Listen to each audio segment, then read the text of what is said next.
And welcome back to another live edition of Your Voice, Your Future. I'm your moderator, Armstrong Williams. Marc Fisher, an associate editor and columnist for the Washington Post, is joining us tonight.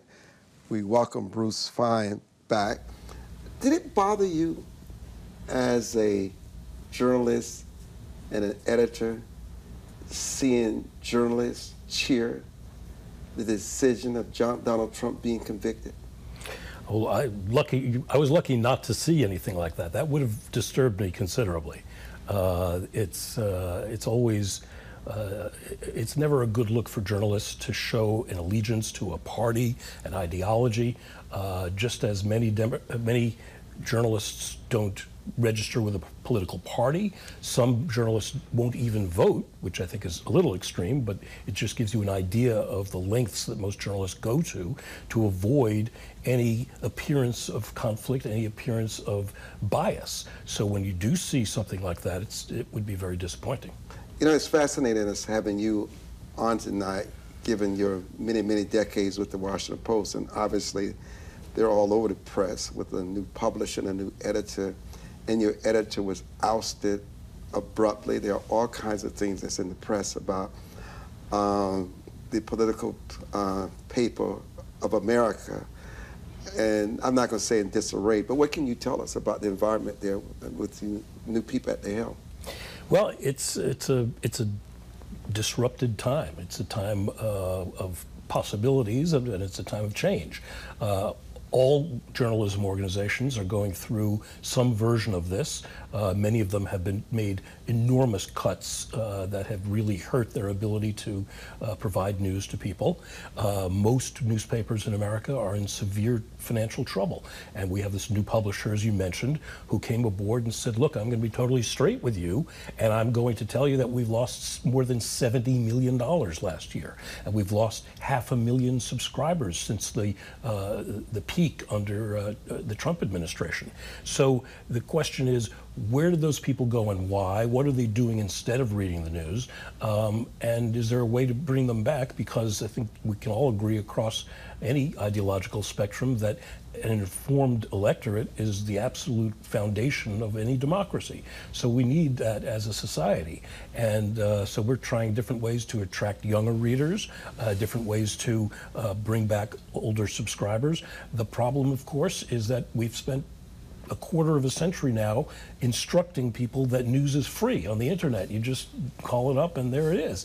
Well, high quality news that takes a lot of money to report, with foreign bureaus, with correspondents there, with large bureaus around the country, with people out reporting with every campaign, that's very expensive to do. And so you need a business model that works, and that's what the new publisher is trying to create. And there's some turmoil, and that's evident, I think, in most major news organizations at this point. You know, what is fascinating, I'm going to stay with the Post. You know, 3 years ago, the Post had the story about the Alitos in the inverted flag. You decided that it had more to do with his wife, and she was not an elected or appointed official, and you decided not to do anything with the story. All of a sudden, you're being lionized from both sides for not putting that story forward. It sort of goes back to the Gary Hart days, whether you tell the story or not, and even Bill Clinton with Monica Lewinsky. As you look back, not publishing the story about Alito, are there regrets? Did you do the right thing, or is it that all of a sudden the world around us has changed?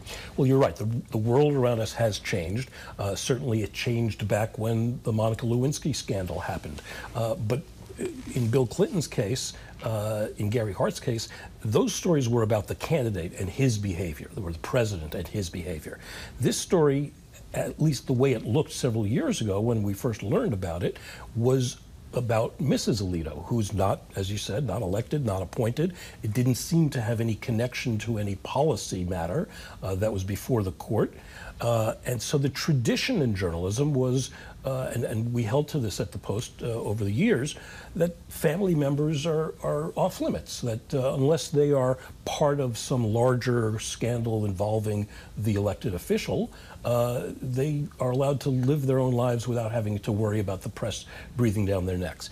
When I was a young reporter, when Al Gore's son, Al Gore III, was arrested on drug charges when he was a teenager, my editor at the Washington Post killed that story. We never ran it because he was a family member, and this had nothing to do with his father's work. So that same reasoning went into the initial Alito decision. Now, in retrospect, we can look back and say, oh my goodness, that flag, that upside-down flag is a internationally known signal of distress, and Alito has been highly critical of the direction of the country and some of the administrations we've had.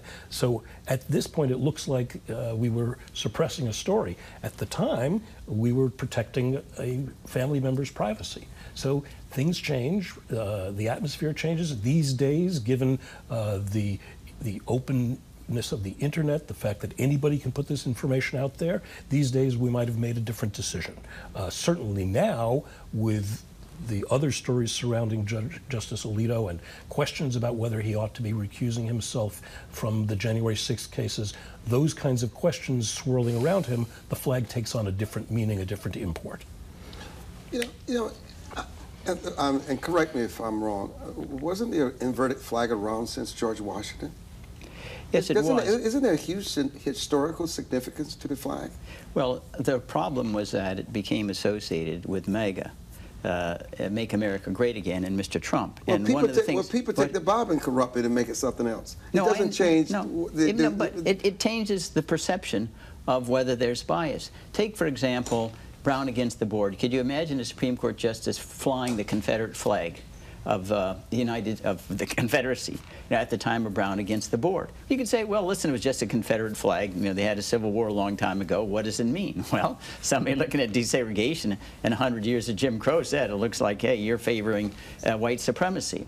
So it's all context that's important, and I believe in some justification for the Post that one of the reasons that is additional fact is that there was a second flag at the beach house, and it also was a flag associated with those who were involved in the January 6th assault on the Capitol. And you put those together, and plus the stories that came out as to whether the wife did it unilaterally, what did Alito know, and if you read his letter explaining why he's not recusing never really addressed the idea that the appearance of impropriety.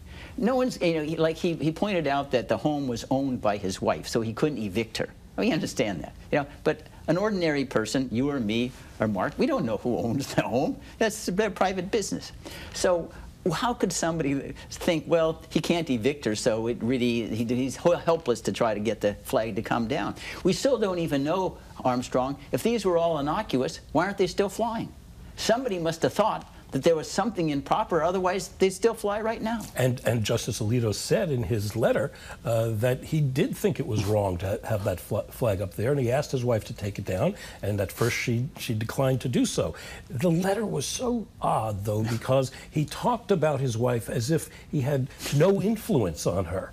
And sometimes you don't. Sometimes you don't. But there's such a thing as a Washington marriage. And a Washington marriage is one in which one or both of the members of the couple have a job where the appearances matter, and therefore you make accommodations. You haven't met his wife. I have, and I've had many conversations with her, and she is a strong-willed, independent thinker who does what she wants to do. I have a lot of respect for her. I have a lot of admiration, but let me tell you, when I read it, because I've met his wife and I've spent time in conversation, so I get it. I want to come back to Dr. Falsey's testimony today. He took a very strong position. He pushed back real hard. You mean on the lies that were told about the distancing and the mask and whatever? COVID and Wuhan lab? That to me is devastating against the government. I mean, you had very experts saying they just pulled this out of the air. 6 feet, 3 feet. You know, it's like, okay, anything you want that made it look kinetic. And this is typical of government. They always think that if you have the appearance that you know what you're doing and you're kinetic and do something, it's better than saying, you know, really don't know what to, just at the time being, you just do whatever you think is appropriate. And then it undercuts it, it makes a huge credibility gap. Can you imagine with these concessions now, the next time that there's an epidemic or something? Well, these guys just pull up whatever they feel like that makes people feel comfortable. Really has nothing to do, you know, with actual safety. I know a lot of experts who said they were really disappointed about the masks for the kids. They said that was harmful to the kids, and why are you putting it on there when there's no evidence that it did any good? And now the government's saying after all the harm is done, oh yeah, we just made it up. That's devastating. The government's honesty is the coin of the realm. And you don't have honesty and transparency, then you're going to be losing all popular support and confidence the government knows what it's doing. When we return, Kash Patel will be joining Marc, Bruce, and I for this panel discussion. We'll be back.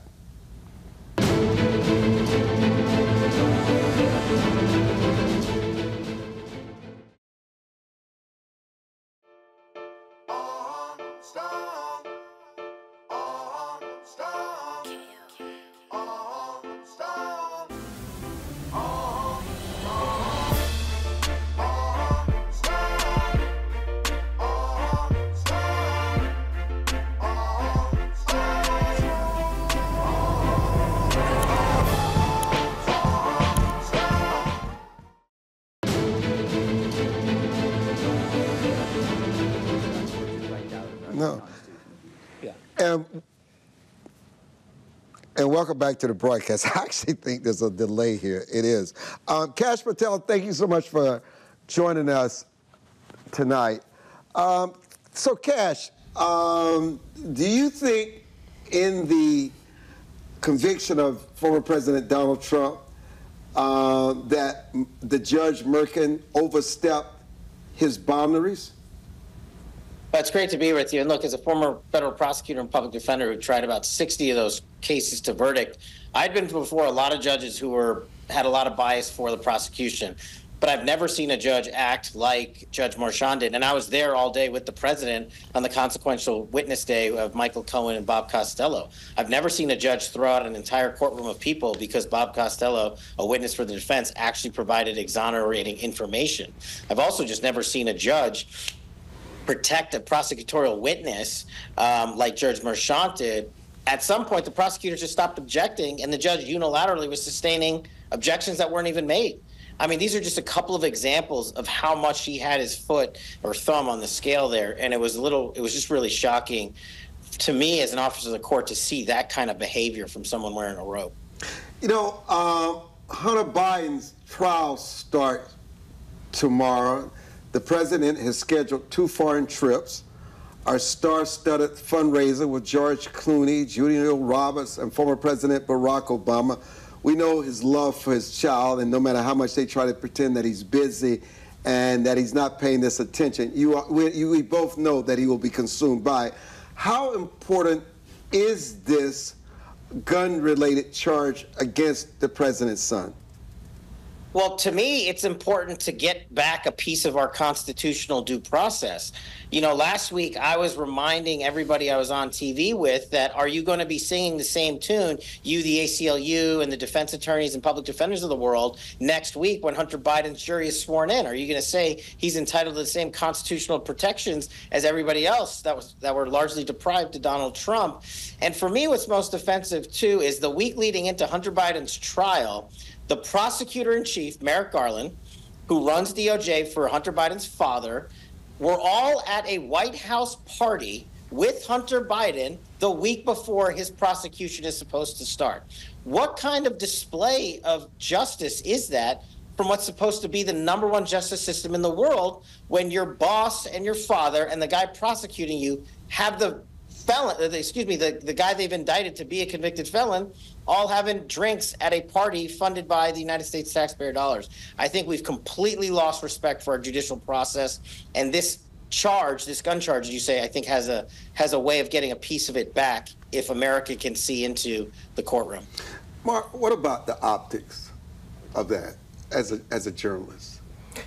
It's it's obviously not good for the president to have his son be on trial in the middle of a presidential campaign. On the other hand, Biden has always been presented himself as a family guy, somebody who is very close to his son. The death of his other son, certainly something that it created kind of an emotional bond between Biden and many of his supporters, the way Biden kind of rallied his family together. So the president as a father is being as protective of his family as he can be. On the other hand, it's obviously an embarrassment. It's obviously something that detracts from his ability to present himself to the country as someone who's solely focused on the nation's business. Now, you just said something.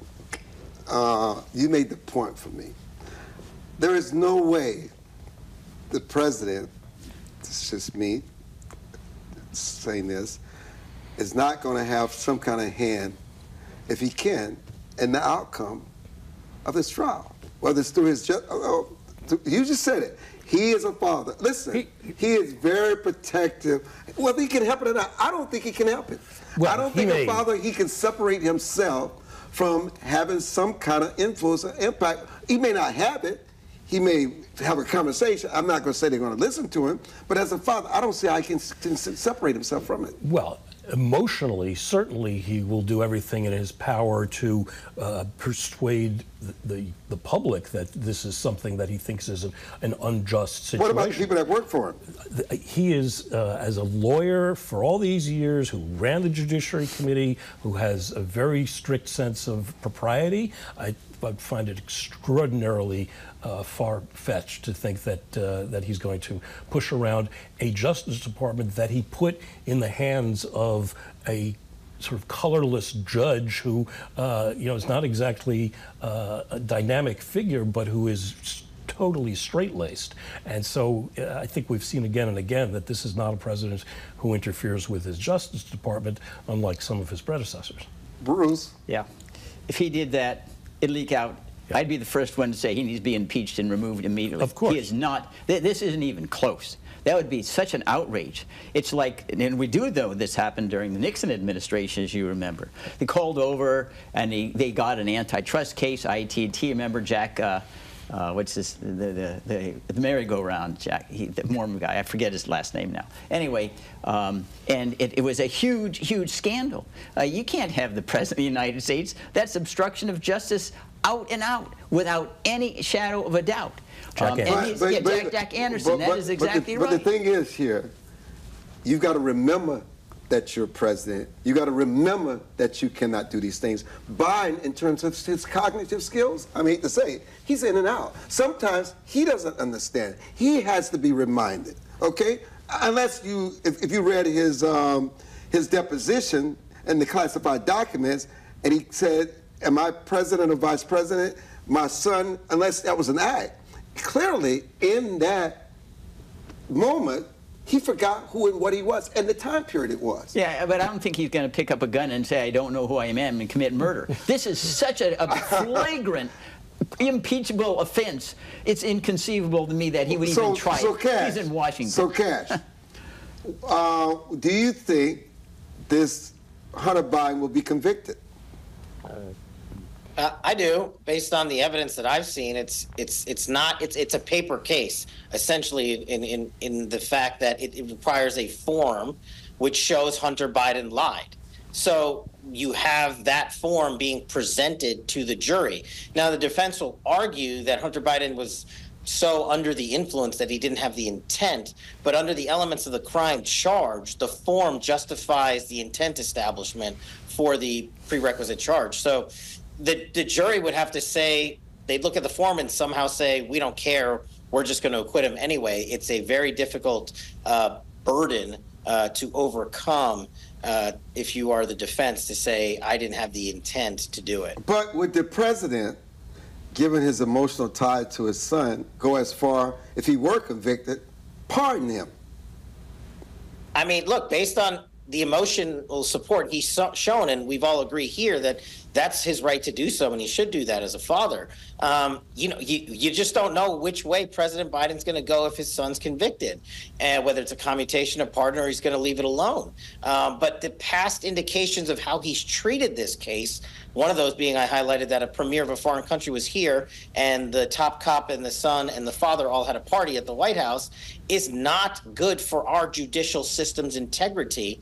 And I don't know that, as you said, Armstrong, that the president, Biden in this case, has the ability to distance himself from these proceedings.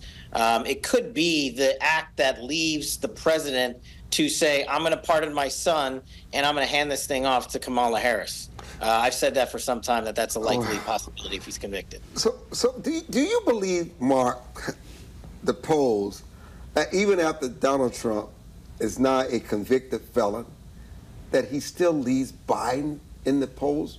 What does it say about this country and where we are? Well, it says that there are a lot of people who are frustrated with politics in this country, who are dissatisfied with the quality of life that they're living, with the economy, and they are looking for someone who speaks to their frustrations, which obviously Donald Trump has created his political persona around that theme. And the very fact that he's convicted, the very fact that he's gone through this trial in the middle of a campaign, to a lot of his base supporters is proof that he's on their side, that he's under attack. And so he's adopted this martyrdom grievance theme, this idea that he's suffering on their behalf, this idea that he's under attack because the system wants to actually attack the American people and he's sort of taking the bullet for them. It's kind of a far-fetched notion. On the other hand, it has real emotional impact for a lot of people. And I think the fact that his opponent is an elderly man who is soft-spoken and who is not firing as fast as he once did creates this sense that Trump is the one with more energy. And so, the overwhelming majority of this country is united in the idea that they don't want either of these guys running in the first place. They want a turn to a new generation. They want a turn to new kinds of leadership and new ideas. They think of both of these guys as the past. But that's who we have. And so within that context, Trump appears more vibrant to a lot of people and appears to kind of adopt a lot of their frustrations and speak that in this roguish, renegade kind of way. Kash, what should we look for over the next 2 or 3 weeks in the Hunter Biden trial? I think we should just, it's federal court versus state court. So in federal court, you have much less access to the public and, of course, no TVs. Not that there was a TV in the Donald Trump case. But I think what we should look for is a presentation of the evidence and have that somehow relayed back to the American public in real time, and so that the American public can hear from the witnesses and see what they're seeing, see what the jury's seeing, and see what the prosecution's case is seeing. I think that's the whole point of these public hearings. That's what people have to be reminded of. These are public court cases and public hearings. So for me, as a guy who wants to restore a uniform system of justice, and I think we got a shot at it here, I just want to see as much information from inside the courtroom come out to the American public, and then let them make their own decisions on whether or not they disagree or agree with the verdict or the outcome of the case, or whether the prosecutor was biased or the judge lenient or the defense got their due process rights heard. To me, that, as an officer of the court, that's what I want to see. How much is at stake here for the president in his reelection, Bruce? I don't think it's enormous. I don't think that in general the people assume that someone's siblings or children are their own baggage. Obviously, I think probably a very large percentage of parents in the United States see that some of their children have gone awry. I think it's not make or break. I think Biden's problem is that, in my judgment, he's just a very weak character. He looks like he's a poodle to Netanyahu in his decisions, as erratic as they are. Ukraine, Gaza, Israel, they change from day to day, and he looks, I say, very, very, very, very weak. And I think he's going to lose a lot of his support for that reason. far more than the conviction of Hunter Biden. And with regard to Mr. Biden, I mean, it's not a complex case. You know, you fill out a form. It says you can't buy a gun if you've had have a drug conviction, and he did, and he didn't check it off. It's pretty straightforward. But I certainly agree with Kash that transparency is the coin of the realm. It would give people confidence that the government is above board. And there's a constitutional right for everybody to attend a trial. The Supreme Court has declared that right, and I hope it's well attended. It should be. Well, we're going to say goodbye to Bruce and Kash Patel. We appreciate both of you coming on. Diana Furchtgott-Roth and will join us, and Marc will stay with us. I'm Armstrong Williams, and this is Your Voice, Your Future.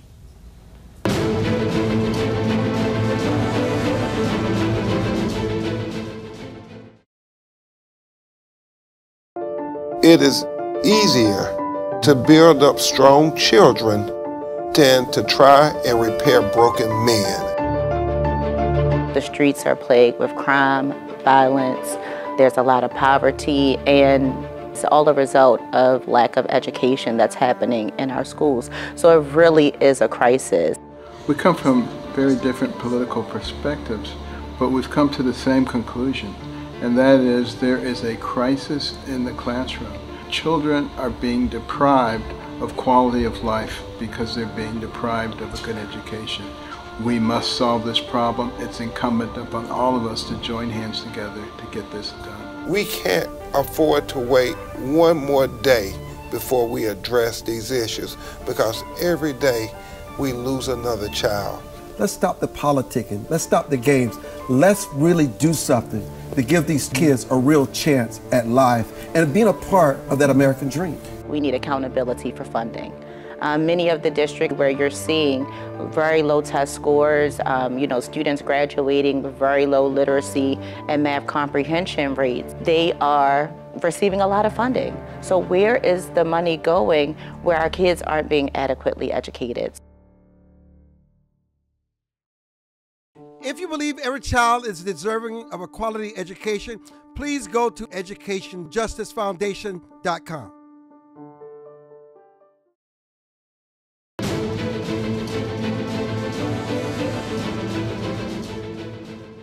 And welcome back to the broadcast. Diana Furchtgott-Roth, who's the director of the Center for Energy, Climate, and Environment at the Heritage Foundation, is joining us in studio. And Carrie Sheffield, senior fellow, Independence Women's Voice, is also joining us. And we welcome back Marc Fisher, associate editor and co-author at the Washington Post and co-author of Trump Revealed. So Diana, what are the current key challenges in the global trade businesses that are facing due to China trade policies?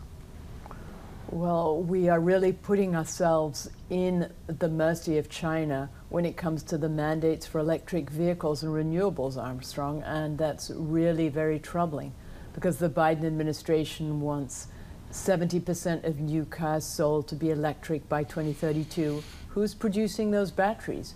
China's producing those batteries. Who wants to sell us these EVs, these cheap EVs? China wants to do that. Did you know they have an $11,500 car that they're selling in Germany? Even 100% tariff on that car is going to get it to $23,000, undercutting us.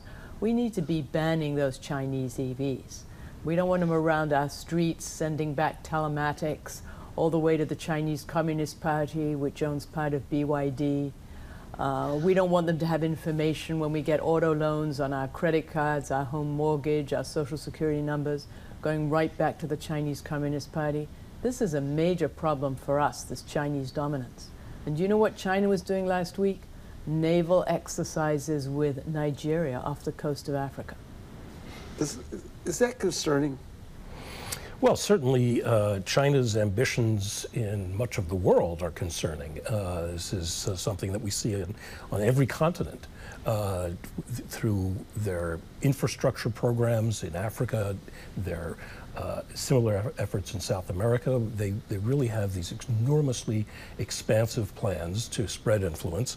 I was just in Taiwan last month, which obviously people are living on the edge. They are convinced that China is going to make a move on Taiwan imminently.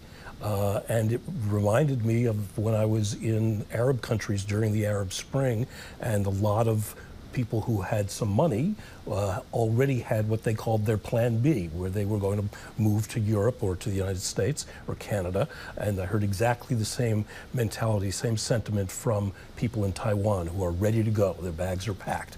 And they don't want to go, and they deeply hope that the United States and other democracies will stand up to China, but they understand the power dynamics and the proximity of China, and they're scared. So, Karen, how do we deal with the complexities, and so how do we navigate this ongoing trade wars with China?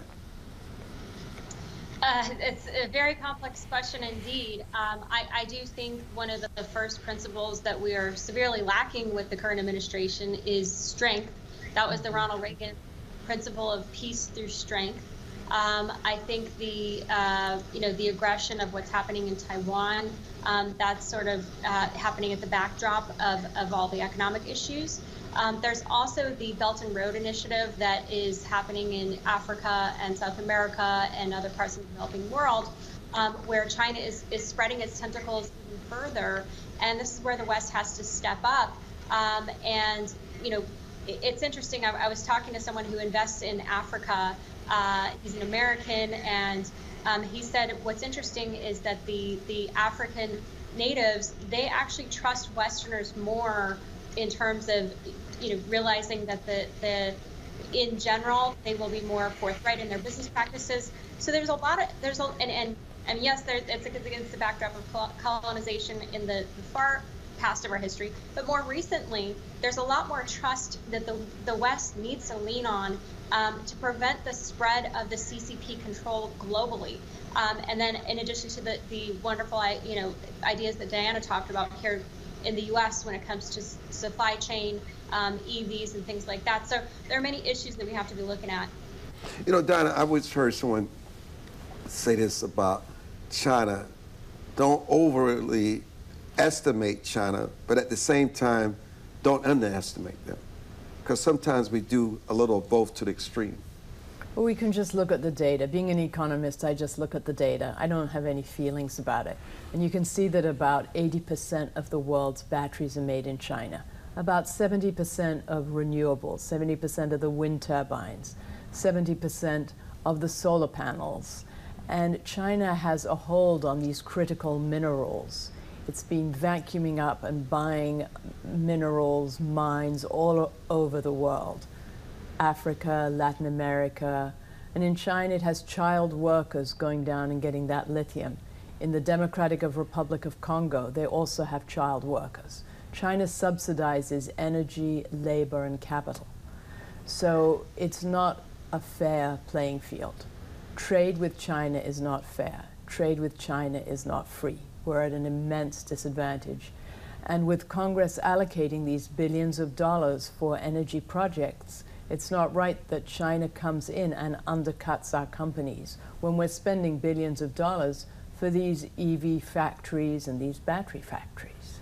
If we really want those, we shouldn't be having China undercut us. If I can add to that, to Diana's excellent point on the critical minerals, last year I did an investigation about this issue for the New York Post. And when you're looking here in the U.S., the Biden administration is doing everything it can to block the development of critical minerals here in the United States. I spoke to the governor of Alaska. A lot of people don't know this, but the western states, a lot of them are significantly owned by the federal government. For example, Alaska is 61% owned by the federal government. And I spoke to the governor of Alaska. He said the Biden administration is being terrible about allowing the access to the mining, because you have to get federal leases to be able to extract these critical minerals. It's the same in the state of Nevada, which is majority owned by the federal government. It's 80% owned by the federal government. And the governor of Nevada is frustrated. I spoke to the Utah Office of Energy Development. They were very frustrated at Biden. So on the one hand, you have Biden saying, we need to produce more electric vehicles, we need more solar energy. But on the other hand, his policies are terrible and they're a gift to China. That's right. And just in April, President Biden ended what's called the Ambler Road project in Alaska, which would have had a road going to the copper mines. The Ambler Road would have gone to the copper mines and allowed development of those copper mines in Alaska. Well, we need copper for these electric vehicle batteries. Now, I would be the first one to say we should not have a mandate to require people to purchase electric vehicles or electric stoves or electric anything. But if you have that mandate, at least you need to make sure that we have the resources to be able to manufacture these if companies want to do that here in the United States. And yet President Biden took 13 million acres off the table in Alaska. That's 13 million acres, as well as this copper mine that Alaskans were not allowed to develop. So Marc, how have recent developments in the United States-China trade relations influenced public opinion and political discourse in this country? And also talk about the issues where they talk about the land and how much they control these Western states, and it becomes very critical to and sort of limiting us in how we compete with China, because we're playing right into their larger agenda. I think most Americans obviously not well versed on trade issues. They rarely make it to the top of any political agenda in a given campaign year. But I think underneath that, there's a visceral sense that most people have, and it really crosses party lines and ideological lines, that we spent the 1990s giving over to China a lot of the, not just influence on world trade, but really the economic upper hand. And I think people saw it in terms of lost jobs. They saw it in terms of the price differentials that I was talking about earlier. There is a strong sense, I think, that people have, without knowing the intricacies, that we gave away our advantage to China over the course of the last 20, 30 years. And that is a bipartisan decision by the Congress and various presidents, where on behalf of this notion of globalization, we mortgaged our future to a nation that is deeply opposed to how we live, to our democracy, and to our own ambitions as a country. And so I think what we have not seen is an ability by either party to address that pain that people have about China's rise and create a unifying message of how we can begin to climb back into the game.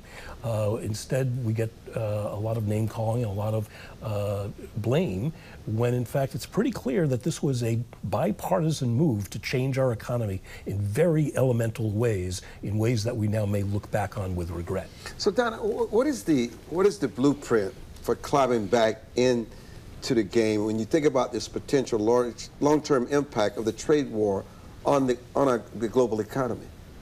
Well, there's a few things that we could do. First of all, we need to look at our national security interests. If Americans were upset about a spy balloon going overhead, we should be even more upset about these Chinese EVs going around sending back telematics. And the United States banned certain kind of companies, Huawei and ZTE, which were sending back signals to China. We should also be banning Chinese EVs. Putting a tariff on these EVs is not enough. We just don't want them in our country, and we don't want them coming through from Mexico. We could also be looking at critical minerals that we get from abroad and phasing those out.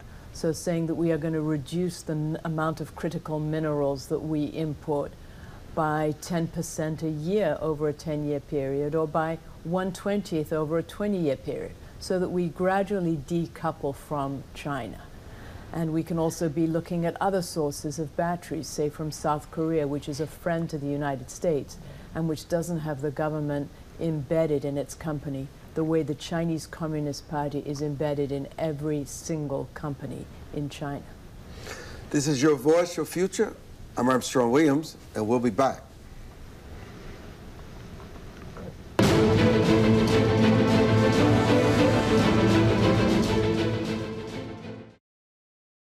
As a home buyer, you need a lender who cares about your home ownership dreams. United Security Financial has been helping families secure their dream homes for 30 years. We're a national fair practice lender that provides affordable mortgages and low down payment programs to eligible home buyers. To learn how United Security Financial can help you secure your dream home, call 1-800-373-4186.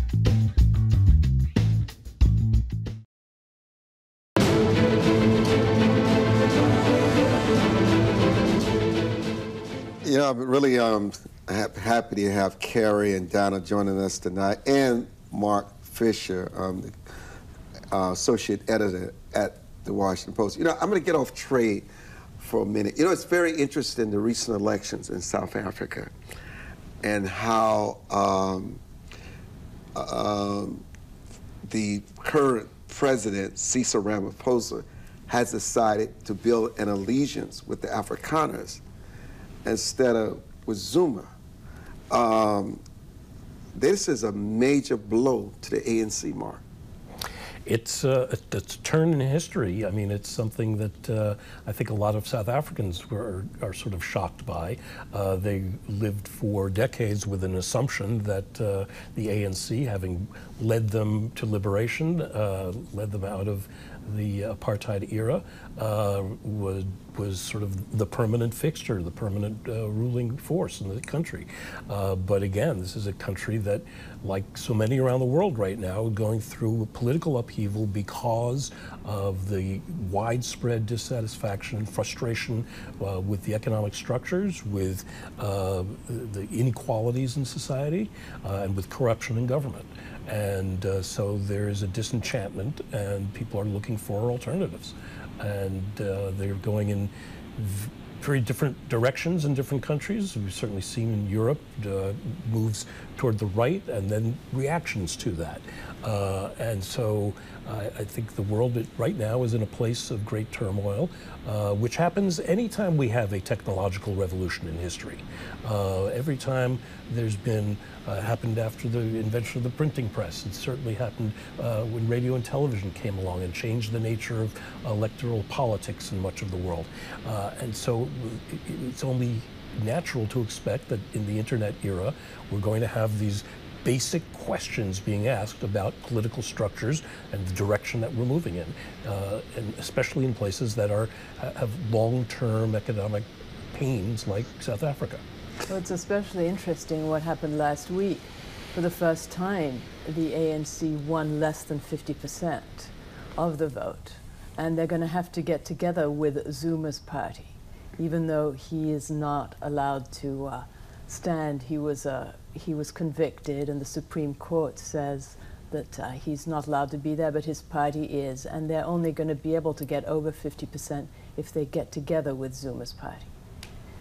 And there have been immense problems because of lack of energy. We think that the renewable problems and the higher expense of energy is just here in the United States, but the United States is giving South Africa money for renewables. Even though they have regular blackouts, they cannot manage to produce electricity for their people without these blackouts. They have vast domestic resources of coal that they should be using, and we are discouraging them from doing that and suggesting they use renewables. And the World Bank is giving them loans for renewables too.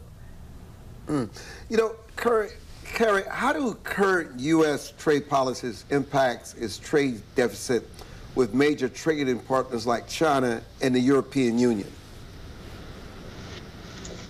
You asked very big and bold questions, Armstrong.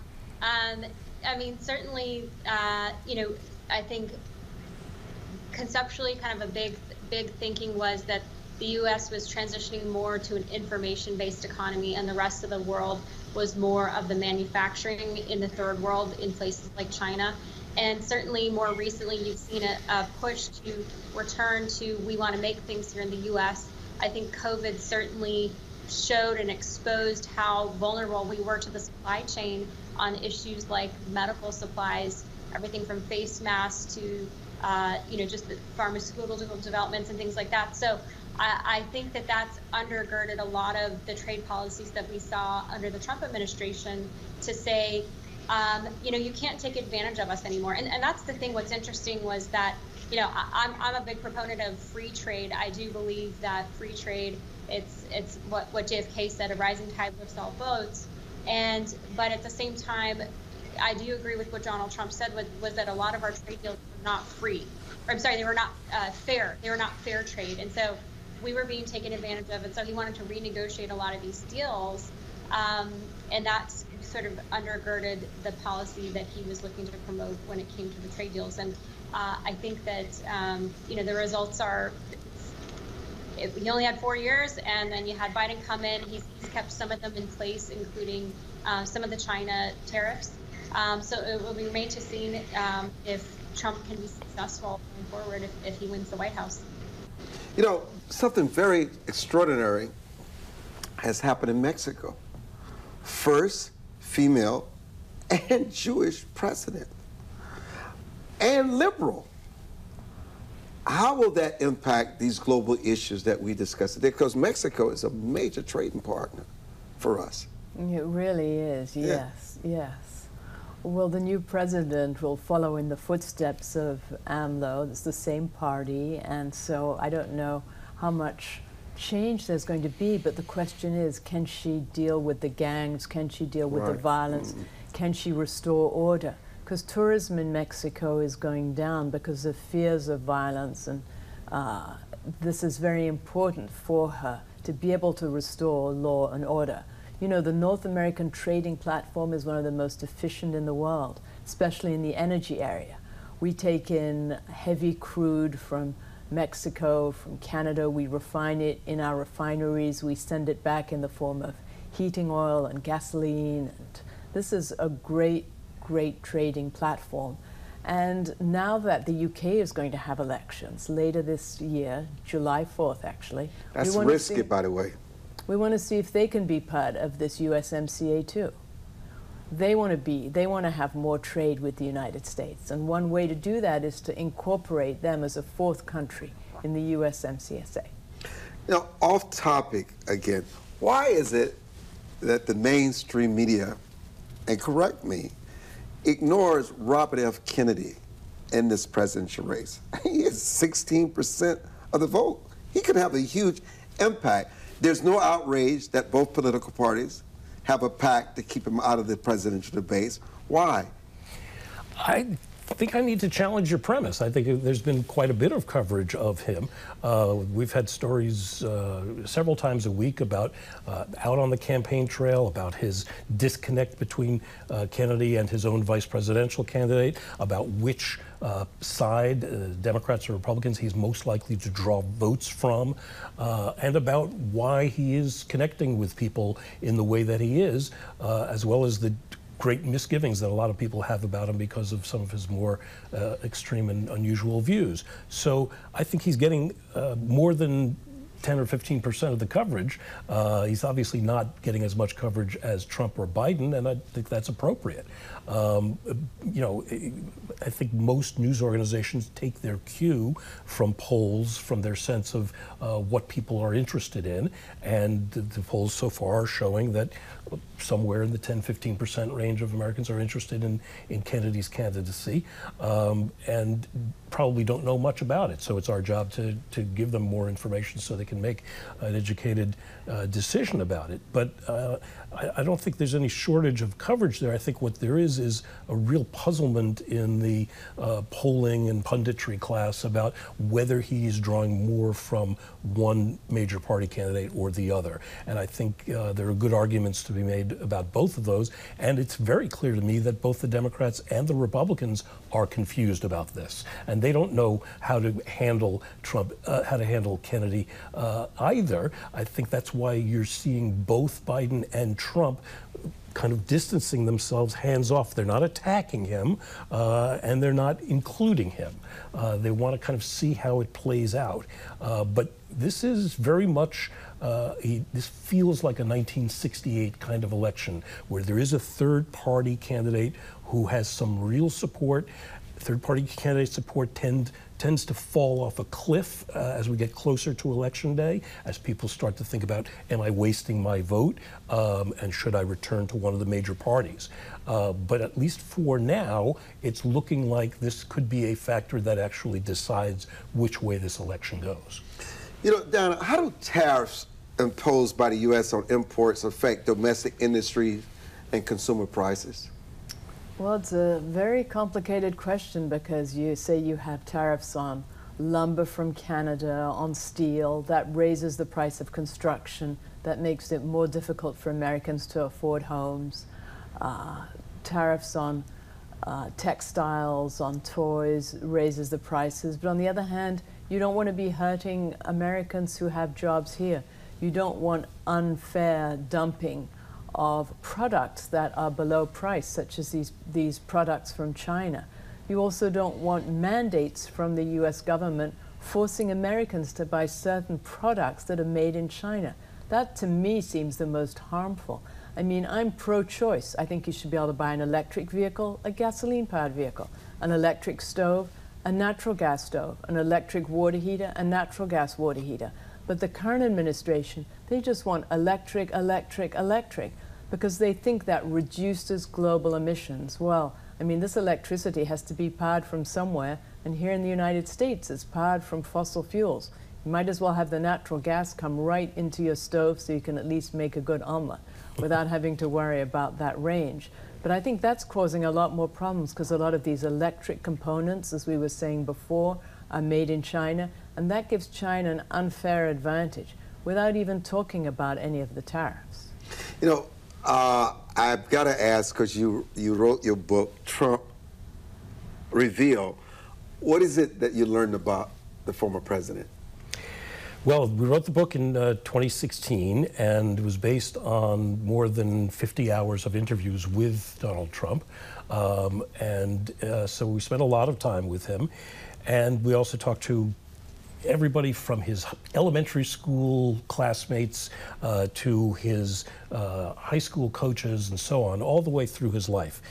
What I came away with was a portrait of a man who has boundless energy, who has an extraordinarily full sense of himself, as we've all come to know, and someone who is so confident in his abilities that he doesn't do a lot of reading, doesn't do a lot of studying, and so he tends to kind of skim along the surface. He's not one who's interested in learning the details of something or the subtleties of a particular issue. He is someone who can be extremely effective and charismatic. He's also someone who has had a series of real setbacks throughout his life, failures of businesses, failures of personal relationships. So it's a very dramatic life, and I think one of the few real insights that he has into himself. He's not a very inward-looking person, but one of the insights he has is that, as he said to me several times, it's all about the show. And he's not that interested in the details of a deal, the details of a policy. He wants to always stay in the limelight, always stay in the spotlight, and always be the person people are talking about. And that we all have come to see he's very good at. Well, listen, it's extraordinary you got to spend all of that time with the former president. Carrie Sheffield, Donna Furchtgott-Roth, it's so good to have you back. Bruce Fein, Marc Fisher, it's always a pleasure having you on. Thank you for joining us for this edition of Your Voice, Your Future. I'm Armstrong Williams.